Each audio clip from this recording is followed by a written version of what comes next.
听到没有？来，走，趴下。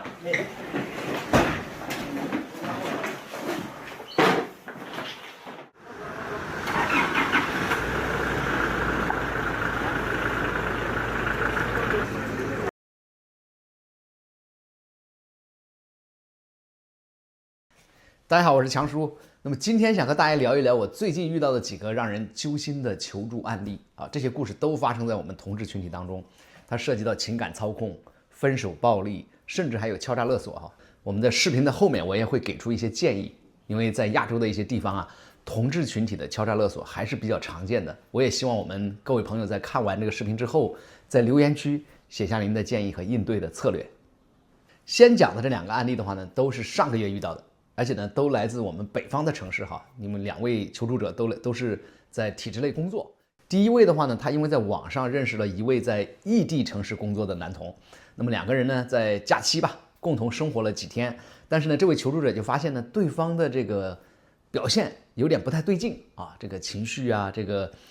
与人互动的时候啊，就有点怪怪的，就提出了分手哈。但是对方呢就不同意啊，而且呢，他就利用这几天同居的时间当中了解到的信息呢，就威胁说，如果你跟我分手的话，我就要投诉到你的单位里面，因为你聊天的时候会谈到说我对单位有什么抱怨呢，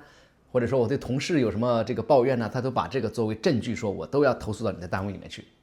那么另外一位求助者来自东北啊，两个人一起交往了10个月，也是后面呢他觉得不合适嘛，要分手，但是对方呢就是说，要么你跟我和好，要么我就要去单位呢把你毁掉啊。我要去举报你，而且呢，他还说呢，因为我对你有生理性的喜欢，所以如果我换了别人的话呢，我就没办法了哈。那么这位求助者刚开始的时候呢，还真的迫于这种压力啊，跟对方又去开了一次房，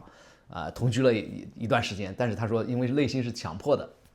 他就完全没有办法再有生理的反应。那么对方看到这种情况的话，就更加气的就炸毛了。所以在这两个案例当中啊，因为都涉及到对方说我要跟你的单位说啊。另外，就这两位求助者呢，他们都要了小孩啊，在中国的话呢，目前代孕还是不合法的啊，所以呢，这两位在遇到投诉的时候呢，对方都说，因为你是公务员，你还代孕了，所以呢，我要向单位去举报你啊，搞得他们都非常非常的狼狈。那么另外一个案例呢，是发生在一个长三角的城市啊，一位年轻的我们叫男小三啊，因为他在被国企的领导抛弃了之后的话呢，就选择在网上举报对方的腐败行为，说对方你明明知道你已婚了，你还在外面搞婚外情，而且你是道德有问题，你还是腐败问题。他说了，对方给他买东西都是大手大脚的，然后说你消费跟你的收入不对等啊，这种也是挺让人无语的，是吧？因为他们只有一个目的，就是我要把你搞臭。但是你在这个过程里面呢，你也把自己工具化了，对吧？完全不把自己当成一个有人格的人哈。这种分手后闹大的这个事情，在我们同志群体里面还是比较常见的，而且呢，处理起来都非常非常的难搞。因为那些在体制内、在国企工作的这些朋友的话呢，他们有非常多的顾虑啊，很担心被单位知道。除了刚才提到的这种3个求助类型之外的话呢，我最近还遇到一位求助者啊，这个听上去有点这个就完全是敲诈勒索了哈，因为他说他不是 S， 但 SM 大家懂啊。那么但是呢，在某交友软件上呢，就有个人给他发信息，强烈的要求他去去调教对方啊，而且对方还开了房间，他就去了。对方提出说，要么你扇我2个耳光吧，啊，或者你再给我踢2脚吧。他这个勉勉强强也就做了，是吧？对方说我要拍下来做个纪念啊，反正也不露脸嘛。这个当事人就没想太多，但是拍完了这个照片和视频之后啊，马上就翻脸了，说因为你刚才踢我踢得太重啊，你要赔偿我3000块钱。你不赔偿的话呢，我就报警啊！这位求助者就说，他当时想说，我这个踢的也不重啊，而且是因为你要求我才这样做的，他就有点懵啊，就想走，一走了之。但是对方就把他拽住了，说你跑不了，我要报警。然后警察来了之后的话呢，就要求他赔偿4500块钱，才让他走。说他打对方的时候，对方是完全没有还手的啊。那警察的意思说，如果对方要还手了，那你们是互殴，对不对？那如果对方没还手，都是你在打他，很明显有视频为证，那你这个就是故意伤害。所以最后这个求助者最后不得不出了4500块钱才了了这件事儿。通过这些案例，我们可以看到哈，这个情感操控和敲诈勒索在我们同志群体里面不是个例哈。所以我也分析了一下，这些行为的背后往往是施暴者自身的情绪不稳定啊，或者是他的自我认同比较低，也有一些呢是跟他们强烈的这个控制欲啊，这种控制性人格有关哈。尤其是那些自我认同低的人啊，他们通过威胁他人去控制另外一个同性恋，来补偿自己内心里面的那种无力感和极度的自卑啊，这也是我们常讲的一种内化的恐同症、恐惧啊。说的难听一点，其实这些人也都挺可怜的啊，他们自己内心最深处觉得我作为一个同性恋挺丢人的啊，他们通常也不会出柜，也活得非常的压抑啊。他们会以为说我把这种丢人的事儿说出去，你肯定就会乖乖的就范了啊，因为他自己内心很恐惧嘛，他就以为别人都像他一样。我做了这么多年的这个工作，我从来没有听说过异性恋分手说，哎，我要到处说你是个异性恋啊，你搞了我，对吧？没听过。但是因为异性恋，你说出去他根本不会构成一个名誉的一个损伤问题，但是你要说谁是同性恋啊，在一些人看来的话呢，还是有隐私暴露的风险，所以甚至会影响到这个个人的这个事业发展和公信力的问题。当然，遇到这种情况里面，我发现很多是跟极度的这种控制欲有关哈，因为控制欲啊，有一天会杀死你们的爱情啊，它会让你变得非常的窒息，每时每刻都想从这种关系里面逃离，好像你处于一种有毒的这种空气里面，它没有给你那种顺畅的呼吸的这种感觉哈，所以这样的关系啊，确实是有毒的。但是遇到这种情况怎么办呢？所以这个就是强叔今天录这期节目的目的了哈，就是我希望大家在交友的一开始，你就有能力去避免与这种人交往，最好是避开这些坑，对吧？选择情绪稳定的人交往是非常非常的重要，因为你在交往当中啊，如果发现对方在情绪上、行为上，甚至在认知上都走那种极端的话，你要想清楚啊，这种人值不值得继续，否则的话，你很容易会面临情绪勒索的问题。比如说啊，我要自杀，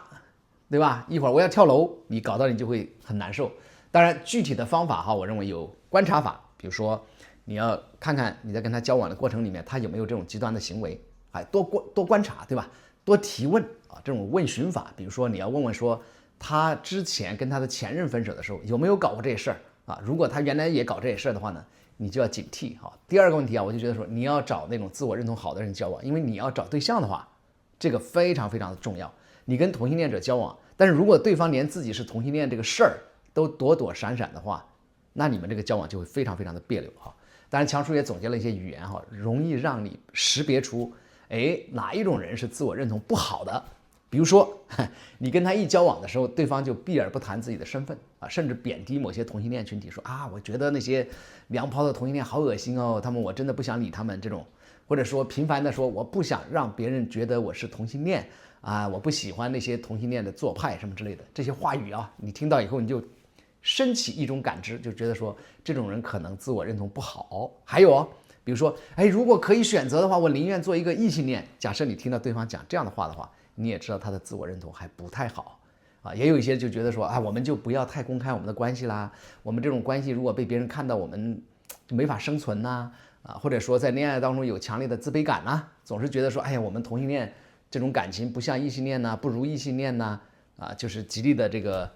就是逃避吧啊。还有一些就避免跟我们这个性少数的这个圈子有任何的交往，他们常见的这个口头禅就是啊，我不会参加同志什么社群活动的啊，我也不想交同志朋友的啊。你遇到这种情况的话呢，你就知道自我认同不好哈。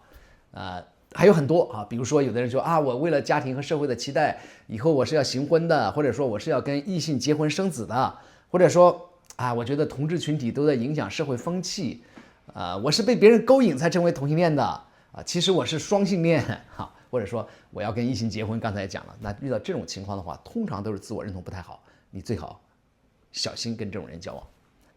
第三点就是你在跟一个人约会的时候，早期一定要选在线下的公共场所啊，这个也非常重要。你千万不要第一次见面就去宾馆了，对吧？你值得花10块钱，在中国，对吧？你可以点杯咖啡，点杯奶茶，花点时间跟对方聊聊天，了解一下对方。因为你要找对象的话，你就需要投入多一点的时间了。啊，因为很多的风险都发生在什么时候？发生在你激动的在宾馆里面去洗澡，你想着一会儿我们就能有幸福快乐的生活了，但是对方抱着你的衣服卷走了你的财物啊，这种情况非常的常见。而且呢，你想追出去，你还没有衣服穿啊，所以非常尴尬啊。第四个就是你要识别出那些极端控制欲的人啊，有一些人呢，他们很擅长把这种爱作为一种操控的工具啊，他们要求你改变。或者说你为了我，你必须要做出妥协啊！你这样做的话，让我很伤心，让你感到愧疚和自责啊，迫使你呢按照他的要求去做不让你跟别的朋友单独的相处，甚至会说我要看你的手机呀，当然也有一些非常更夸张一点，就是说你最好为了我要放弃你的兴趣爱好，要放弃你的社交活动，那这些人就更加麻烦，对吧？因为我们一定要搞清楚，控制不是爱你千万不要被控制搞得鬼迷心窍的以为别人爱你爱得要死但是这种控制狂他有的人会用说，如果你不照我做的办，要么我要自杀来威胁你，要么我要让你不好过来威胁你，搞得你最后精疲力尽那么第5点我觉得也很重要，就是我们成年人分手其实你要体面，你别讲那么多难听的话，对吧？人其实最后这个闹矛盾的时候很容易讲一些互相不尊重的话我觉得无论是你什么原因分开，最好呢不要撕破脸或者说不要恶语相向讲话的时候呢始终保持留有一点余地能够尊重对方，千万不要羞辱对方不然的话你刺激了对方，然后的话呢讲了很多刻薄的话，因为咱们同志里面有一些朋友很喜欢讲刻薄的话，嘴又很毒，对吧？所以在分手当中很多的暴力和威胁行为的话呢，确实与分手时候的情绪处理不当有关系如果对方感受到说我被你抛弃了，而且呢我在这段关系分开的时候我一点尊严都没有我的权利也受到了很大的损伤，所以你就会激起这个他们的愤怒，甚至会唤起他们原来的内在的一些创伤那这样的话呢报复就产生了所以如果大家在分手的时候能够妥善的处理好这种分手的一些情况的话呢，避免去刺激对方，避免去伤害对方，也能够减少这种隐患。那么第6点的话呢，我觉得如果分手和交往的一段时间发现对方不合适的话，分手的时候对方有可能会提出一些小的要求，比如说这件物品我能不能拿走上次我出了什么什么钱跟你一起去旅游你还没还我钱只要金额不大，我觉得你就要满足对方因为很多矛盾往往是源于一方觉得自己没有被公平的对待，或者心怀委屈从而呢产生了很多的这个怨恨，在这种难以平复的情绪下，就可能会做出报复性的行为。第7点就是真的遇到这种情感操控或者敲诈勒索的情况时候，保持冷静因为冷静是最重要的，你不要因为害怕一下失去了方寸，也不知道怎么办了，对吧？有的人很快就屈服于对方的威胁，那你这个就无止境的，他知道你害怕以后，他会一次又一次的来去威胁你，都有可能那所以如果对方提出了一些金钱的要求的话，很有可能对方的行为就已经触犯了法律，所以你要及时的报警，寻求法律援助记得找这些专业的人士帮忙，比如说找律师找社群的专业人士求助比如说联系强叔如果你已经出柜了，或者说家人单位都知道你的情况了，那么对方的威胁其实对你的杀伤力就比较小，我建议直接拉黑对方就行了，因为你不停的跟对方互动的话，他可能会刺激到他，然后会产生更多的这种行为，无休无止的那如果你还没有出柜的话呢，我建议你重新评估一下对方的行为可能会给你带来哪些影响，就最好呢就一条一条的写下来，就是要具体化避免在内心里面无限的放大恐惧因为你一条一条写下来之后的话呢，你就知道说它具体的伤害可能会在哪些点上，然后呢你可以围绕这些具体的点呢去做出一些应对嘛。那如果对方说我要告诉你的家人，你可以变这个被动为主动，你提前跟家人沟通，对吧？如果对方说我要告到你单位里面去，我个人的建议你也是要先跟单位沟通最好先打好预防针，这样的话呢就降低了这些投诉者带来的一些影响。讲了这么多，我还是希望大家最好不要遇到这种不痛快的事情，对吧？咱们不惹事儿，但是呢也不怕事儿。如果你在交友当中真的遇到这种混蛋，不要害怕，一定要非常坚决的去寻求帮助让这些搞歪门邪道的、搞敲诈勒索的家伙受到法律的制裁。那如果这些坏蛋都能够受到应有的惩罚的话呢，我们的这个环境也就会变得越来越好，因为很少人再敢去做这个事儿了，是吧？所以请大家在留言区里面说一说你的建议，如果你过去也曾经遇到过这样的伤害的话，你是怎么应对的？我们下一期节目再见。